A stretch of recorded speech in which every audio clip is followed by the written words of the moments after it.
This audio is for educational purposes only. I hope this will add light to your journey. Please share this audio to your loved ones, family and friends. Thank you. Love is Letting Go of Fear, 3rd edition. Introduction. Love is Letting Go of Fear has had an amazing journey. Since its first edition was printed in 1979, no one could be more surprised than I at the journey this book has taken. It has sold millions of copies, has been published in dozens of languages, and continues to be a classic. After all these many years, this book is about inner healing and spiritual transformation. In many ways, I wrote this book for myself. Being dyslexic and a slow reader, I like books that are reader-friendly, have larger print than usual, and have cartoons to help make the writing easier to understand. The core principles are about having a willingness to see the world differently, seeing value in letting go of our control issues, judgments, and grievances, and making forgiveness as important as breathing. The principles in this book apply to every aspect of our lives, including our relationships with other people and with objects, such as money and material things. In celebrating the 3rd edition of this book, some 30+ years after its first edition was published, it seemed like it would be helpful to take a look back. I wanted to contrast my impressions about what I was like during those first 50 years with my reflections about the second part of my life, after I began to incorporate the lessons in this book. The first part of my life, I thought of myself as not being good enough, and not being very smart when it came to academics. As I usually was in the bottom of my class, I was an undiagnosed dyslexic, a very fearful kid, who grew up to be a fearful adult. I was shy, judgmental of myself, as well as others, always wondering when the next brick was going to come down from the sky and hit me on the head. My fear made me overly controlling, and, at the same time, fearful of intimacy. On the one hand, I always had a mission of wanting to help other people, and, on the other hand, I wanted to make a lot of money. Although the world saw me as successful, I was not a very happy camper, and my inner life was miserable. I married when I was 29 years old, had 2 sons, and had a marriage that looked great from the outside, but was very challenging from the inside. What was important to me was financial security, how much money I had in the bank, and the kind of house and neighborhood I lived in. What other people thought of me seemed terribly important. I was a fault finder to others, but also to myself. Emotionally, I was on a treadmill machine, going at high speed, and I was not capable of slowing the machine or stopping it to get off. My ego seemed to have me in a stranglehold. No matter how much money I made, it was never enough. We seemed to be always spending more than we were making. At one point, I bought a green Austin Healey and had a green hat that went with it. I was sure it would bring me lasting happiness. And, of course, that did not happen. I projected my unhappiness onto my wife, and a 20-year marriage ended in a painful divorce. I soon turned to alcohol to hide my pain. I denied I was an alcoholic, even after I was stopped by the police for driving under the influence of alcohol. Most of my friends were either heavy drinkers or alcoholics who denied they had an alcohol problem. During this time, I was an atheist, and, in my judgmental way, I thought that people who were religious or spiritual were this way because they were fearful. I remember being proud of my atheistic stand and how I viewed life. I do remember brief times of happiness, but most of what I remember of those days was a life where I had little, if any, inner peace. A lingering feeling kept bobbing up that I didn't deserve to be happy. I was 50 years old when I consciously started my spiritual journey. Before that, I had no idea how hard I could be on myself or others. The word forgiveness had little meaning. However, I began, slowly but surely, to see the beneficial effects of being willing to forgive others, and, especially, myself, by practicing the lessons in A Course in Miracles. And love is letting go of fear. I began to experience a sense of inner peace that I never had before, and I had never thought was possible. I began to sense, then, believe in what I call inner knowing, and that there is a higher power that could, if I were willing, direct my life into a consciousness of love, giving, and helping others. My focus on money and material things began to disappear. I was totally absorbed in helping.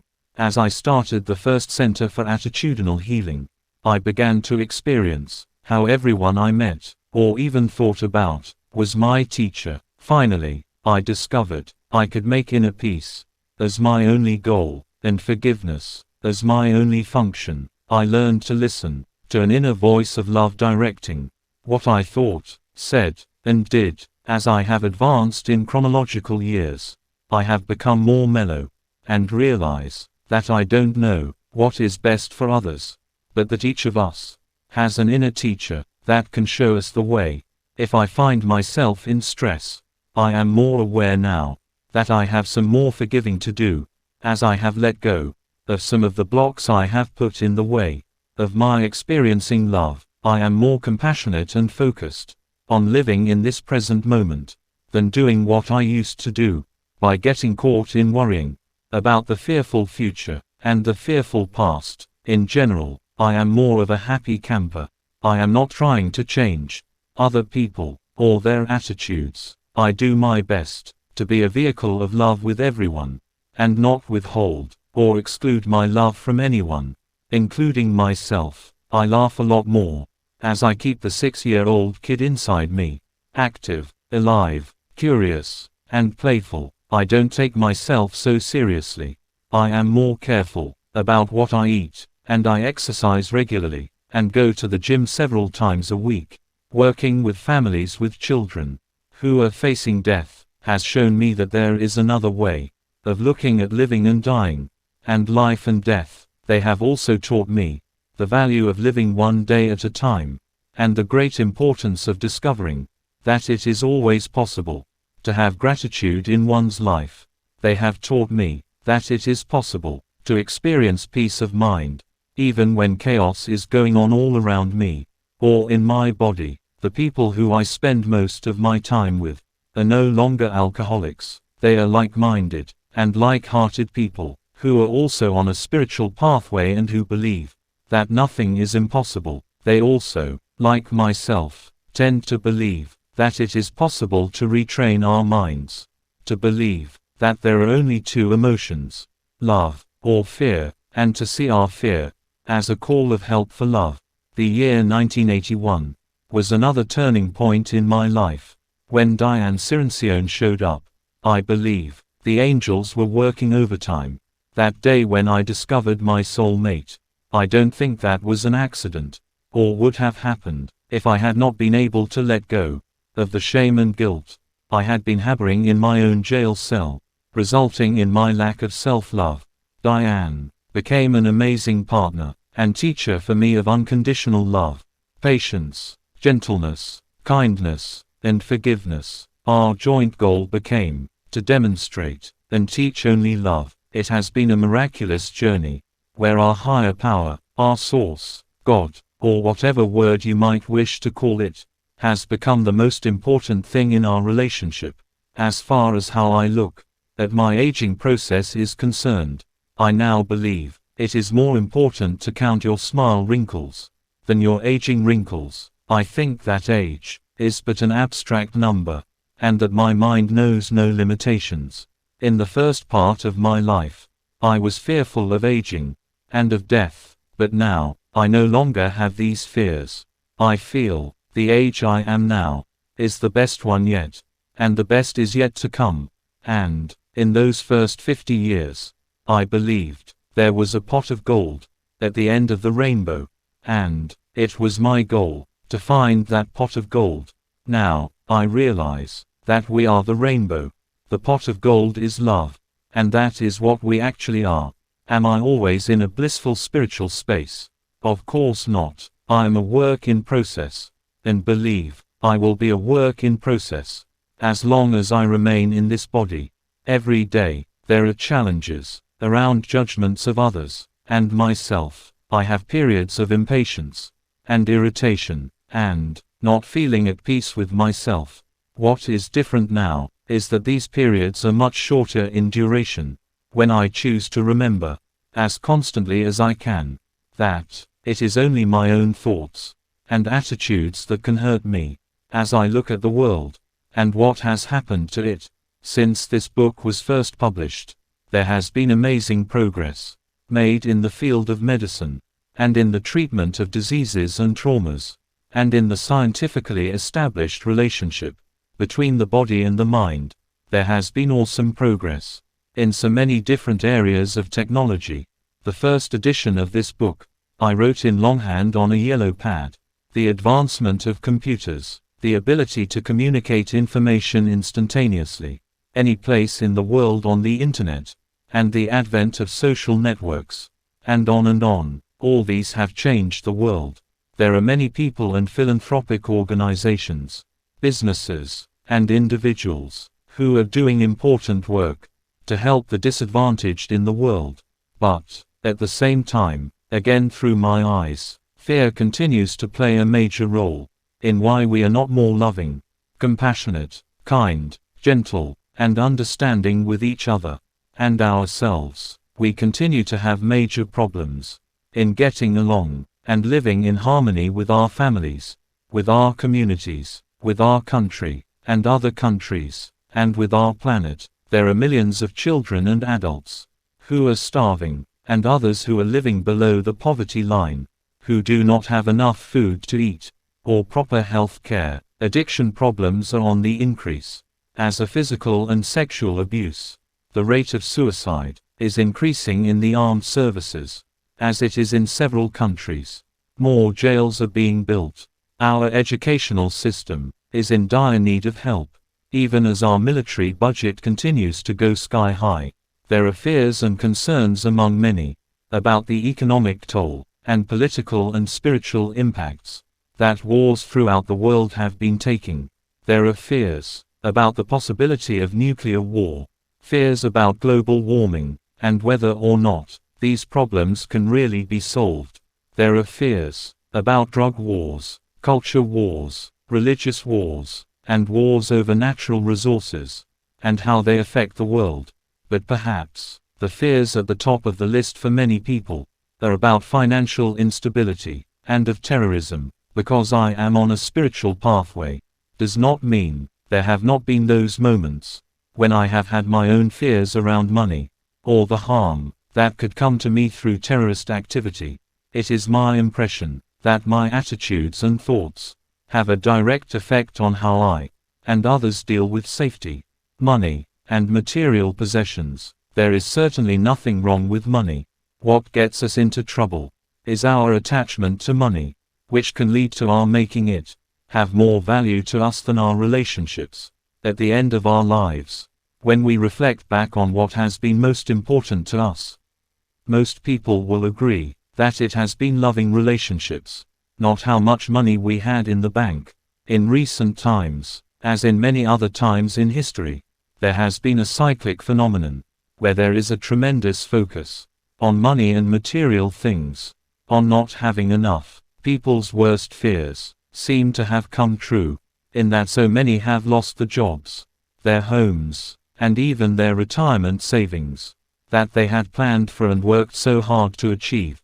The financial crisis has had serious consequences around the world. People got angry, blaming everyone and everything they could think of. It has been all too easy to fall into the deep hole of victimhood. Many found it impossible to experience any sense of peace when the force of these economic failures entered their lives. When the traumatic events of life happen, some never recover, and people continue to feel bitter, angry, and unhappy the rest of their lives. They continue to scratch their injuries so continuously that their wounds never heal. Others seem able to experience their fearful and bitter emotions, but not get stuck in them, to forgive the past, and choose to make their loving relationships more important than money and material things. These people refuse to live in the past. They choose not to worry. They see worry as a waste of time. Because, in actuality, worrying doesn't work. Against the majority of current world belief, they refuse to believe that the fearful past is going to predict a fearful future. They refuse to allow themselves to be pessimists, and choose instead to live with an optimistic attitude. They seem to know they can choose to be peaceful internally, no matter what is happening in the external world. Fear can be known as the most virulent and damaging virus known to humankind.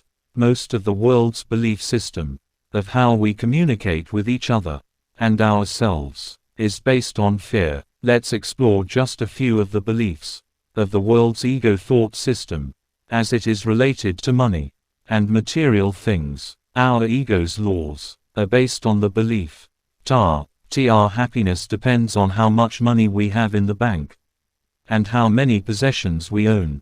Its voice of fear bombards us with an attitude of greed, thinking of ourselves first, and getting as much as we can, and holding on to it. The fear that is the nucleus of our egos gives us an insatiable desire and hunger to consume more, and an unending consumption of more. Our ego's cardinal rule is that nothing is ever enough. Seek, but never find, what you are looking for. Build your life with the fear of scarcity every step of the way. For example, our egos can deceive us into believing, if we just could have $1 million in the bank, we would have peace of mind for the rest of our lives, and we would feel secure.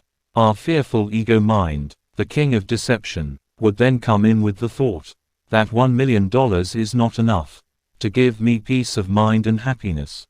What I really need is $2 million to feel consistently happy and peaceful. Our egos would not want us to believe that love, peace, and happiness are the enemy.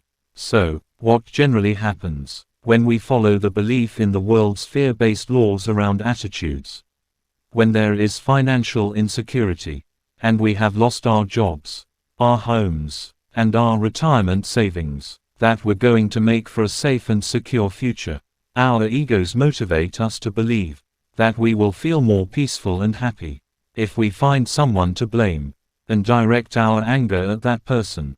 So, we develop an attitude that our egos call healthy, which is to have a raging anger at bankers, mortgage loan officers, and politicians. We make up an enemy list in our minds, and when our justified anger does not seem to be enough, we add on to the list our anger at the world, God, and finally, ourselves. The trouble is, we soon discover that it is just about impossible to experience peace of mind and justified anger at the same time. When we get caught in the ego's thought system, our beliefs are created from the fear that the past is going to predict the future, and the future is going to be just like the past. I have witnessed some people who, when financial insecurity comes their way, continue to feed on their anger and bitterness and lack of trust the rest of their lives. They seem to go around and around in circles, with peace, intimacy, and love escaping them. They do not still their minds and find new creative solutions for the problems they face. They superimpose the past onto the present and future, and thus continue to recreate what they least want to experience.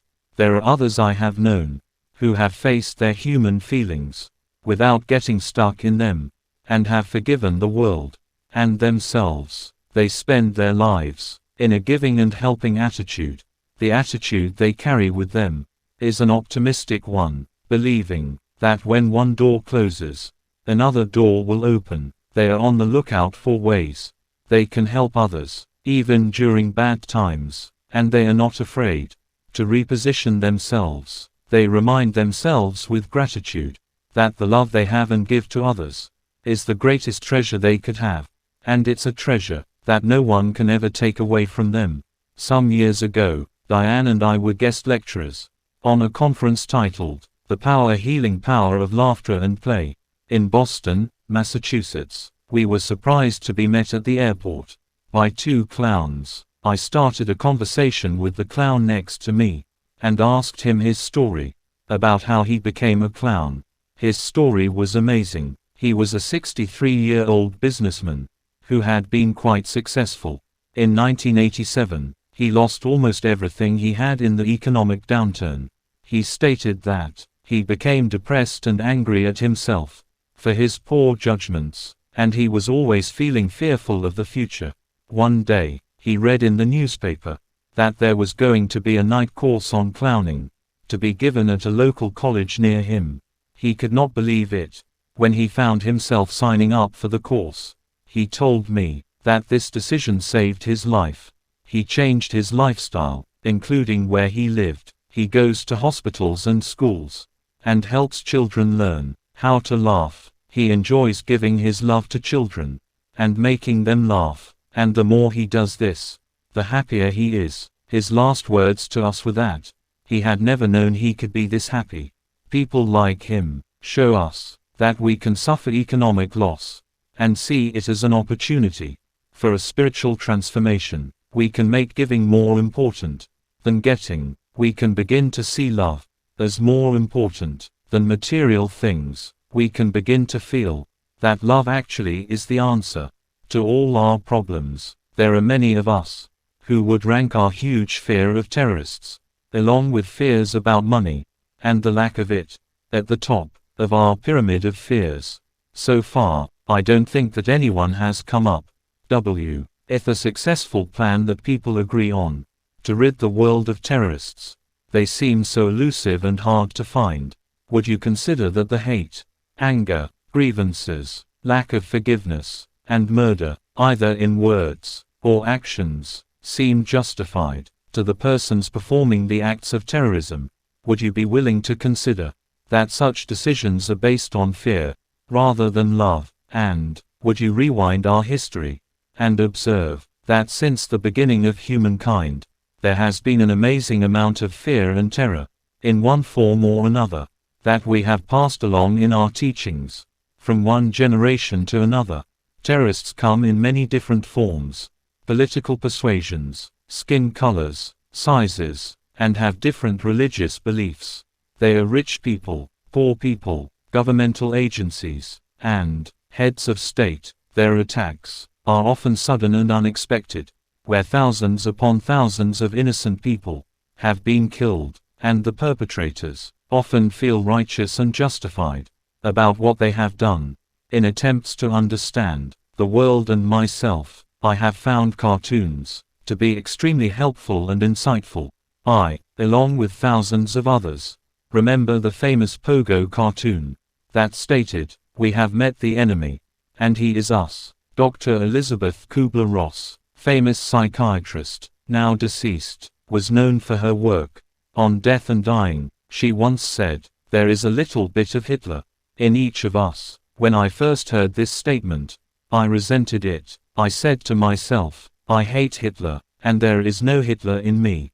I was then in denial of my ego, whose center is fear, conflict, hate, revenge, and murder. Then, I began to remember, when my sons were in grammar school, and they left their rooms a mess, how there were occasions when I lost my temper, and would shout at them, trying to control them, by making them fearful, not realizing I was causing terror in them, by my loud outbursts of anger. Is not a terrorist someone who causes another person to feel terrified? And what about bullies in school, who create terror in kids who are smaller than them? Isn't bullying another form of terrorism, another form of fear? Many of us have had the experience of being so angry that in our minds there is a wish that the other person would die, or just disappear from the face of the earth. A wish and thought, can be considered as a disguised form of murder. If our thoughts are as powerful as our actions, could that be considered as the beginnings of a terrorist thought within ourselves? Is it just possible that Pogo was correct, and that the enemy is within our minds? When we allow ourselves to believe that anger and hate will get us what we want, is it not possible that to heal the outside world, We first need to do inner healing of our own fears, attack thoughts, and hatred, questions, and more questions, continue to be asked. Can we get out of the mess that the world we see seems to be in? Is there an alternative to destroying each other and ourselves, and the planet we live on? Will hate and violence always be a part of our lives? Is this a dream world, a world of illusions and insanity, made up by our egos, that blocks the awareness of the presence of love?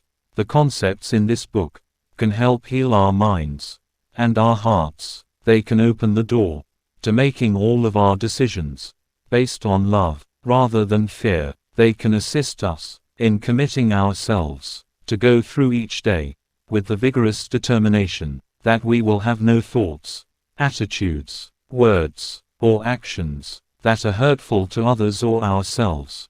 The lessons in this book are based on the belief that only our own thoughts and attitudes create our reality, and that it is only our own thoughts and attitudes that can hurt us or heal us. I like reminding myself of my friend, Hugh Prather, who states, there must be another way of going through life, besides being pulled though kicking and screaming. I do believe that there is another way of going through life, and it requires an open mind, a willingness to change our beliefs, and to change our goal. There is increasing recognition among people everywhere that we are destroying ourselves and the world in which we live.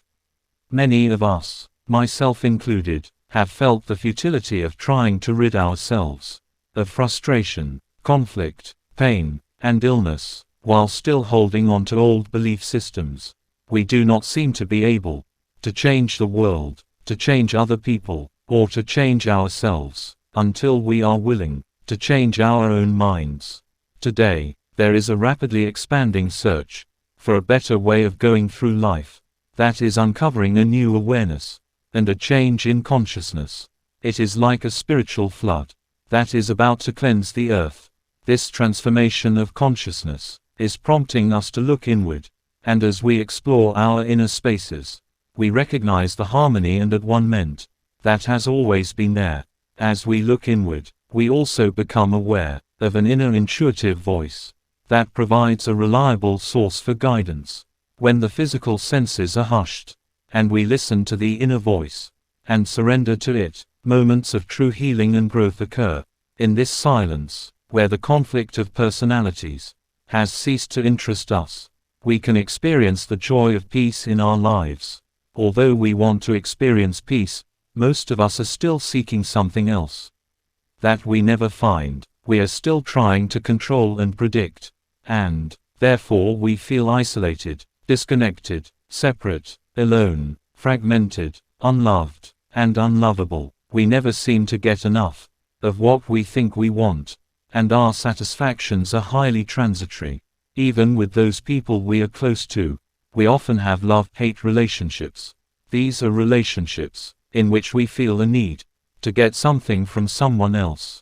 When the need is fulfilled, we love them, and when it is not fulfilled, we hate them. Many of us are finding that, even after obtaining all the things we wanted, in terms of job, home, family, and money, there is still an emptiness inside. Mother Teresa, of Calcutta, India, called this phenomenon spiritual deprivation. Throughout the world, there is a growing recognition of the need to feel fulfillment within, rather than to rely on the external symbols of success.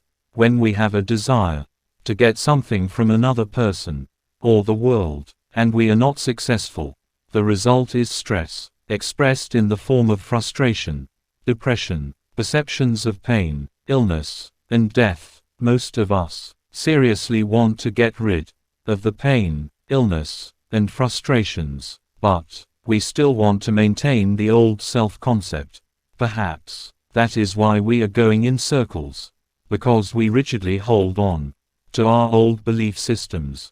The world that seems so insane is the result of a belief system that is not working. To perceive the world differently, we must be willing to change our belief system, heal our relationship with our past, and expand our sense of now. by releasing the fear in our minds.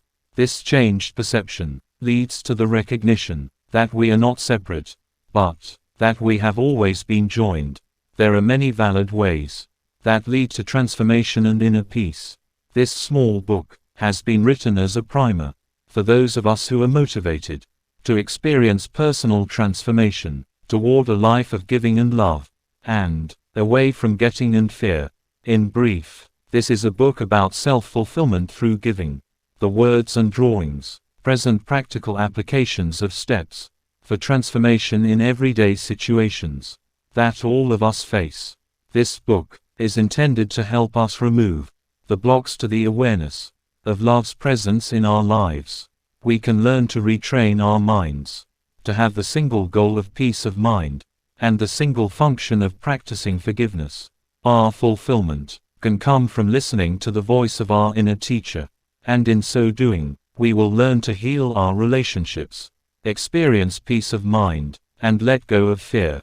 My present happiness is all I see.